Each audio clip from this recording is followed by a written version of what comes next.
Police ഒരാളെ കസ്റ്റഡിയിലെടുക്കുന്നു.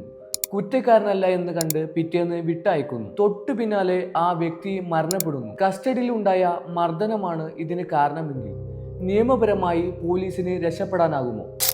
ഇവിടെ രണ്ട് പ്രധാന കാര്യങ്ങളാണ് നമ്മൾ മനസ്സിലാക്കേണ്ടത്. ഒന്നാമത്തെ കാര്യം, ഏതൊരാളെ സ്റ്റേഷനിൽ തടഞ്ഞു വെച്ചാലും അത് നിയമപരമായി കസ്റ്റഡി തന്നെയാണ്. കസ്റ്റഡിയിൽ വെച്ച് ഫിസിക്കൽ ടോർച്ചർ നടത്താൻ പോലീസിന് യാതൊരു അവകാശവുമില്ല. രണ്ടാമത്തെ കാര്യം, ഏറ്റവും പ്രധാനം മെഡിക്കൽ എക്സാമിനേഷൻ ആണ്.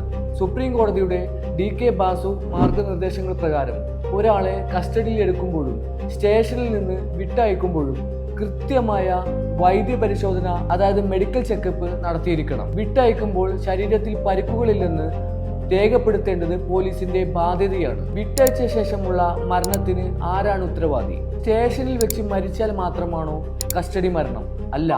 കസ്റ്റഡിയിലിരിക്കെ ലഭിച്ച മർദ്ദനമോ ആന്തരിക പരിക്കുകളോ കാരണമാണ് മരണമെന്ന് പോസ്റ്റ്മോർട്ടം റിപ്പോർട്ടിൽ തെളിഞ്ഞാൽ കുറ്റക്കാരായ ഉദ്യോഗസ്ഥർക്കെതിരെ കൊലപാതക കുറ്റത്തിന് സെക്ഷൻ IPC 302 PNS 103 പ്രകാരം കേസെടുക്കാം. മജിസ്ട്രേറ്റ് തലത്തിലുള്ള അന്വേഷണവും ഇതിൽ നിർബന്ധമായി ആവശ്യപ്പെടാം. പോലീസ് കസ്റ്റഡിയിൽ നിന്ന് നിങ്ങളുടെ ബന്ധുക്കളോ സുഹൃത്തുക്കളോ പുറത്തിറങ്ങുമ്പോൾ അവരെ ഉടൻ തന്നെ ഒരു സർക്കാർ ആശുപത്രിയിൽ എത്തിച്ച് മെഡിക്കൽ ചെക്കപ്പ് നടത്തുകയും പരിക്കുകൾ റെക്കോർഡ് ചെയ്യുകയും ചെയ്യുക. നിയമപരമായ കൂടുതൽ വിവരങ്ങൾക്കായി ഈ പേജ് ഫോളോ ചെയ്യൂ.